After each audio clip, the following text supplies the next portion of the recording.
arms are swollen, keep them doggies rolling raw hard. Radio Padania Libera 02 66 20 35 29 per parlare con Stefano Graziosi. Gli diamo subito la linea. Grazie mille, buonasera a tutti, ben trovati su Comeback, il nostro appuntamento dedicato alla politica statunitense, ai meandri di Washington, dalla Casa Bianca al Congresso. Quella che si sta concludendo è una settimana abbastanza intensa per la vita politica degli Stati Uniti. Una settimana intensa per due eventi, se così possiamo dire, abbastanza dirimenti che si sono verificati. Il primo, qualche giorno fa, il siluramento del consigliere per la sicurezza nazionale americano John Bolton da parte del presidente Trump. Nel corso di questa trasmissione, nei mesi passati, abbiamo citato e parlato molto spesso di questa figura, di questo Bolton, che appunto a più riprese abbiamo notato e ravvisato essere un vero e proprio falco all'interno dello staff presidenziale. I rapporti tra i due erano ormai tesi ed erano tesi da tempo, perché tra Bolton e Trump si è sempre verificata una fortissima divergenza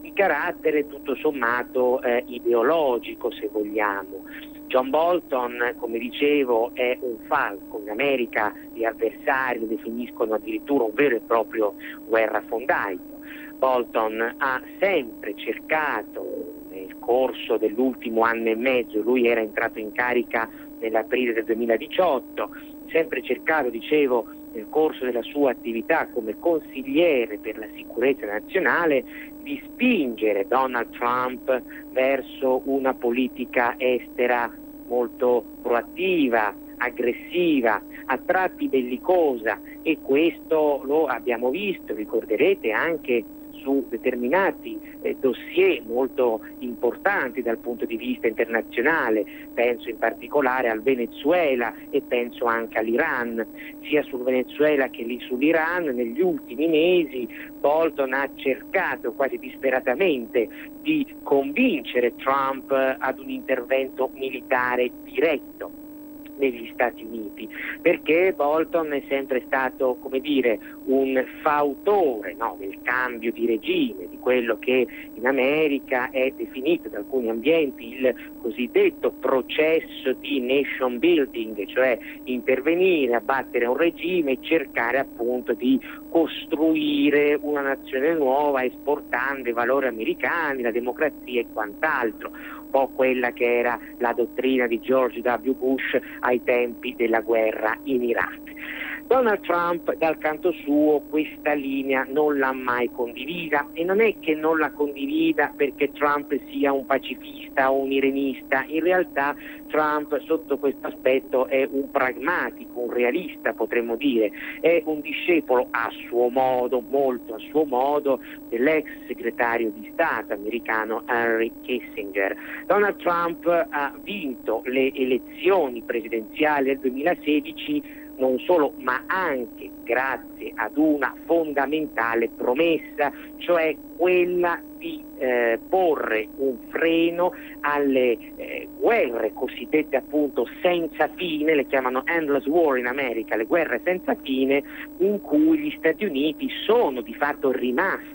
impelagati nel corso degli ultimi decenni, e il principale riferimento, va da sé, era all'Iraq e all'Afghanistan. Donald Trump, tra l'altro, in campagna elettorale promise un ritiro tutto sommato relativamente celere delle truppe americane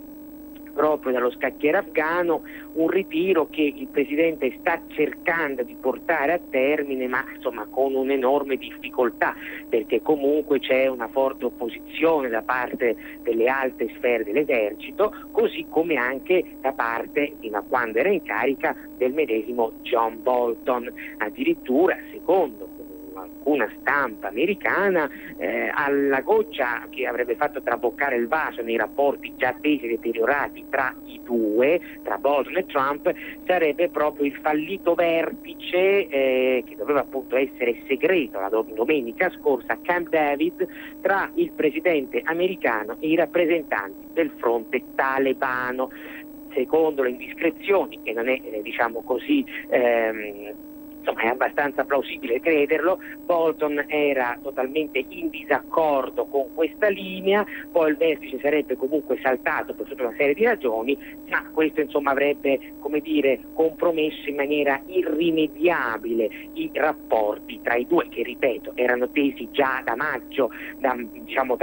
fine maggio a inizio giugno, quando ci fu l'acuirsi, ricorderete, della crisi iraniana. Trump, dopo l'abbattimento di un drone da parte di Pasdaran, era pronto ad intervenire militarmente, spinto proprio da Bolton, e, stando a quanto lui stesso riportò, si fermò pochi minuti prima dell'attacco, e questa cosa ovviamente non piacque al falco, perché lui premeva per tutt'altra linea. È un discorso simile, dicevo, lo avevamo per il Venezuela. Donald Trump sicuramente non è un ammiratore di Nicolás Maduro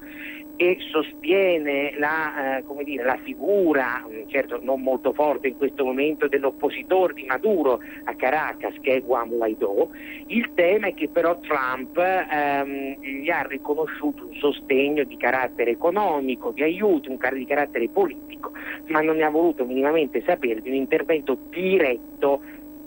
nel paese sudamericano. Questo per tutta poi una serie di questioni. Innanzitutto perché, come dicevamo prima, questo presidente americano non crede nel cambio di regime, non crede nel nation building, non crede nella possibilità, anzi nella necessità che gli Stati Uniti debbano per forza rimanere invischiati in guerre interminabili e onerose in termini di costi umani ed economici, ma poi lì c'era anche, è un discorso che vale pure per l'Iran, tutto sommato c'è anche un ragionamento di carattere geopolitico. Iran e Venezuela sono due stati, in questo momento soprattutto, molto vicini all'orbita russa, e come sapete Donald Trump sta da tempo cercando una distensione geopolitica con il Cremlino, ragion per cui va da sé intervenire in maniera diretta e militare in questi territori significherebbe compromettere quel processo di distensione.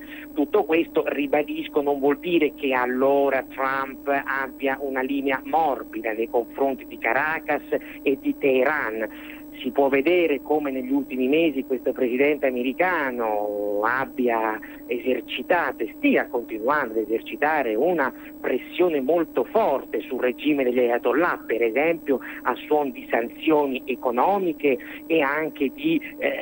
militari, perché comunque lui, pur non avendo attuato delle azioni belliche, ha dislocato navi nel Golfo Persico, ha dislocato anche alcune truppe militari in Medio Oriente, eccetera. Quindi però l'idea è un'altra, cioè mentre per Bolton l'obiettivo era quello di abbattere tanto il regime di Maduro quanto il regime degli Ayatollah, quello di Trump, soprattutto con l'Iran, è in realtà quello di spingere l'attuale presidente iraniano Rouhani a cedere in qualche modo e a tornare a sedersi al tavolo dei negoziati per trattare, appunto per rinegoziare quella che era l'intesa sul nucleare con l'Iran siglata nel 2015 ai tempi di Barack Obama. Stefano, ti interrompo, abbiamo un ascoltatore per te. Grazie. Pronto? Pronto, buonasera. Buonasera, dottor Graziosi. Sono Claudio e chiamo dalla provincia di Novara. La domanda è questa: desideravo una sua valutazione proprio riguardo all'episodio sull'uramento di John Bolton, relativamente al fatto che ho letto qualche giorno fa sul giornale la notizia che la Cina investirà 400 miliardi di dollari in opere pubbliche in Iran e soprattutto ha l'accordo di difendere questi suoi cantieri con 5.000 soldati cinesi. Grazie per la risposta. Grazie a lei. Allora, la Cina ha e non da oggi nutre diversi interessi in Iran a partire dal settore petrolifero, tant'è che la Cina qualche mese fa è stata una delle poche, credo addirittura l'unica nazione a violare l'embargo che gli Stati Uniti avevano imposto sul commercio, appunto attraverso le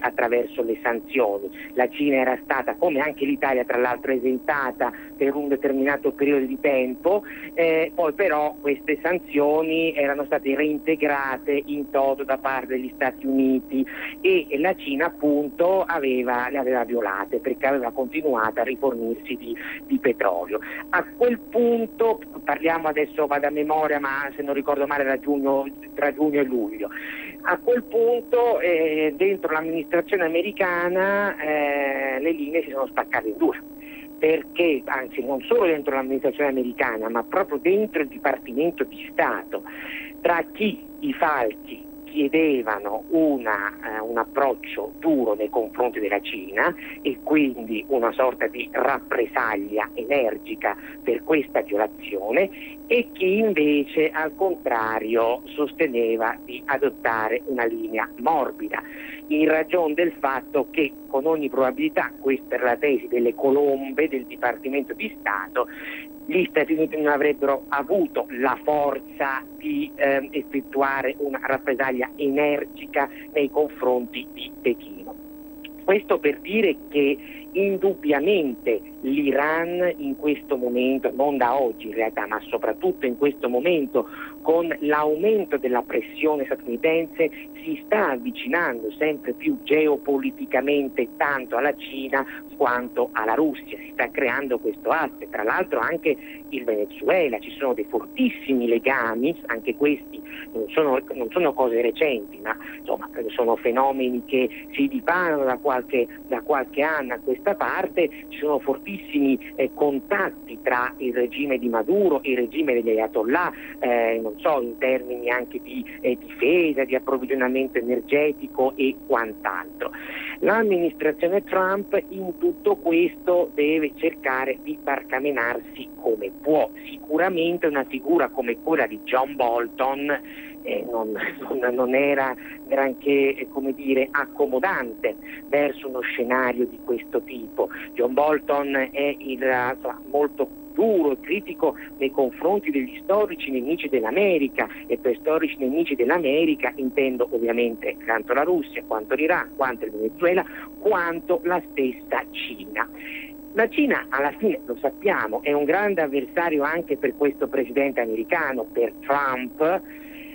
però al contempo è un avversario rispetto a cui lui non ha, ha un potere contrattuale fino a un certo punto, rispetto a cui lui non vuole comunque arrivare ad una rottura totale. Questo spiega la sua tecnica negoziale, che è molto criticata infatti da tanti analisti, che è una tecnica negoziale che costantemente oscilla tra il bastone e la carota. Questo è abbastanza chiaro, perché Trump la Cina vorrebbe, non la vuole abbattere, né potrebbe, lui la vuole fiaccare e la vuole ricondurre all'interno di un sistema di relazioni internazionali, ma soprattutto commerciali, che possa definirsi equo per gli Stati Uniti. Però il tema è che, come dicevo, il suo raggio d'azione è comunque in buona sostanza limitato, e il caso iraniano, o meglio il caso della connessione, della convergenza tra Cina e Iran, sta a dimostrare esattamente questo stato di cose, per cui sotto questo aspetto il siluramento di Bolton ovviamente andrà valutato la settimana prossima, quando, ha detto Trump, sarà fatto il nome del sostituto. Fino ad allora non è che possiamo dare troppe fa fare troppe previsioni perché non sappiamo chi sarà a prendere il posto, però se tanto mi dà tanto non dovrebbe essere una figura, come dire, troppo similare a Bolton dal punto di vista ideologico. È pur vero che Trump e Bolton andassero d'accordo per questioni caratteriali, pare. Molte indiscrezioni sulla stampa americana riportano anche questo fattore, però è ovvio che un consigliere per la sicurezza nazionale venga cacciato soltanto per divergenze caratteriali, quindi c'è un problema di fondo, di linea, e quindi dovremmo vedere che cosa succederà. Certo, dicevo, a livello generale l'allontanamento di Bolton sembrerebbe, usiamo sempre il condizionale, implicare una linea maggiormente realista, kissingeriana da parte di questa amministrazione, per quanto comunque non vada dimenticato un fattore importante. Per il momento almeno l'attuale segretario di Stato Mike Pompeo resta al suo posto, e Pompeo dal punto di vista della linea in politica estera, dell'ideologia, è molto vicino a Bolton, è meno radicale di Bolton, però l'idea che la prospettiva valoriale, politica che Pompeo porta avanti da sempre è una prospettiva valoriale, ecco, diciamo anche con lui molto assertiva, molto aggressiva, a tratti bellicosa. Quindi ricordiamoci sempre che attualmente il Dipartimento di Stato è guidato da una figura, insomma, di un certo tipo, che non si sposa completamente con quella che è la linea dell'attuale presidente. La settimana prossima Trump ha detto che darà il nome del nuovo consigliere per la sicurezza nazionale. Una volta che avremo, insomma, il nome, cercheremo di analizzare la sua biografia per capire appunto dove la politica estera americana con Trump sta cercando di andare. Io credo che Bolton sia stato cacciato per tante ragioni, un po' le ho enumerate prima, ma non ultima una ragione legata alla politica interna, come accennavo all'inizio. Una linea come quella di Bolton rischiava dal punto di vista elettorale di far deragliare la politica estera trumpiana verso una prospettiva non dico di bellicismo, ma comunque una prospettiva abbastanza bellicosa. E questo l'elettorato classico di Trump non l'avrebbe capito,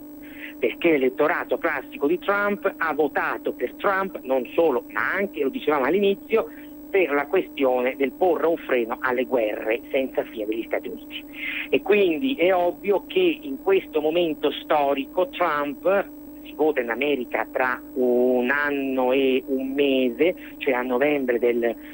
2020, in questo anno e un mese Trump dal punto di vista elettorale non può permettersi di fare guerre, di rischiare addirittura di incorrere, di lasciarsi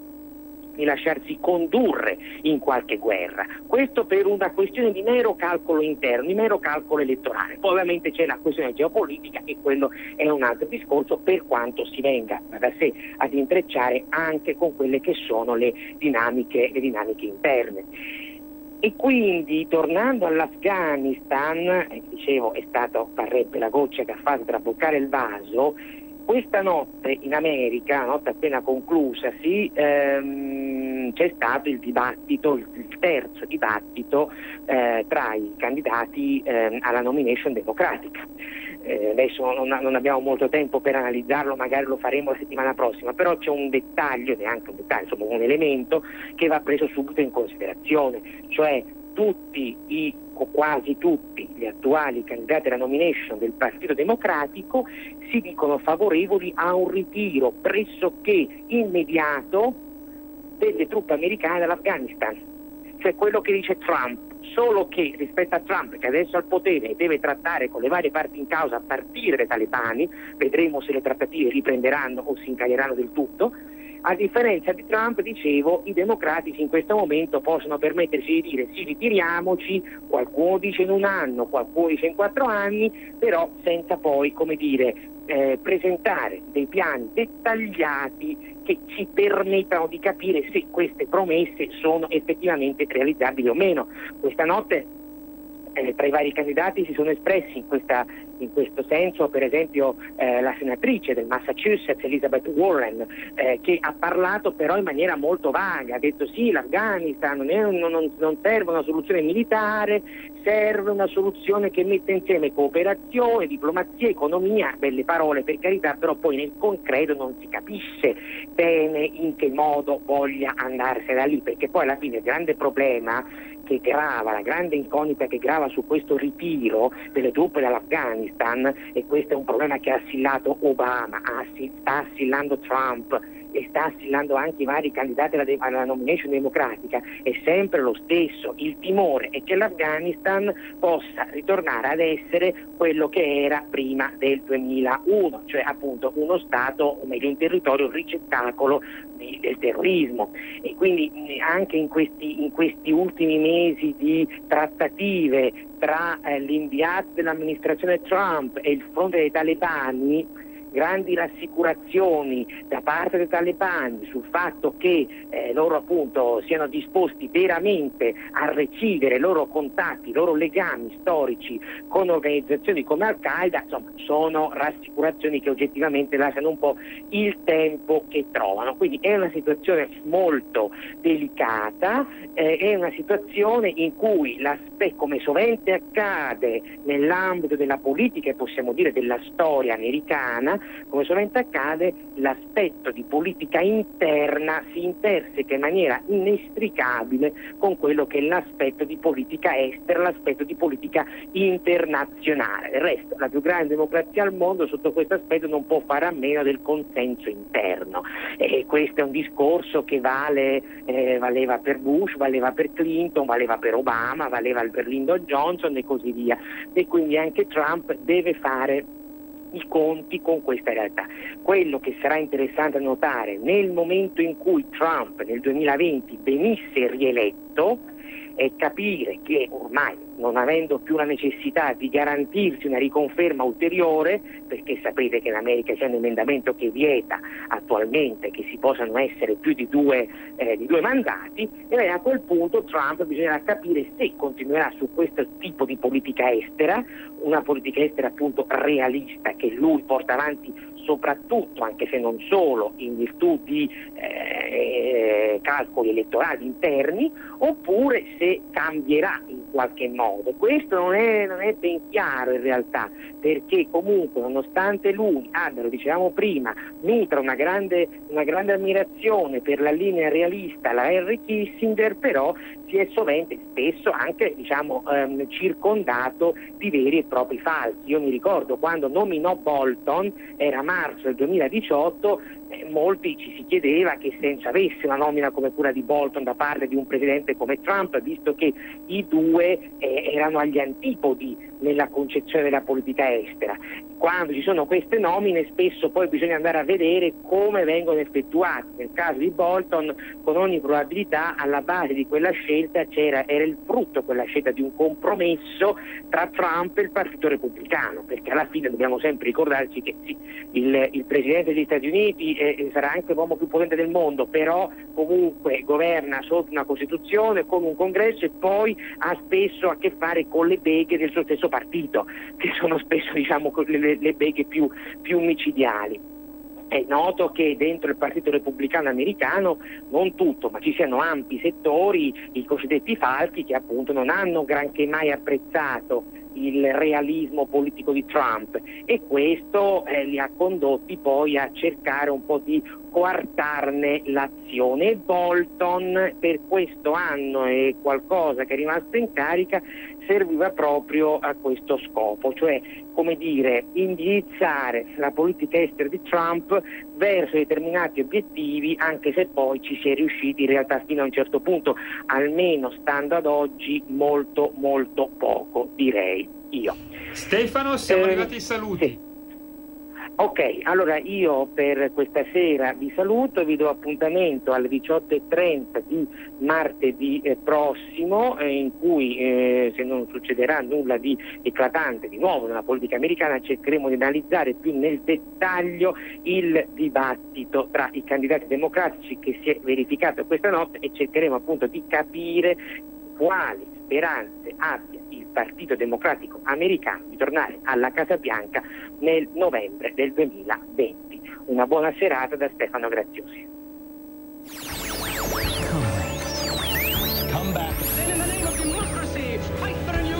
Avete ascoltato Comeback.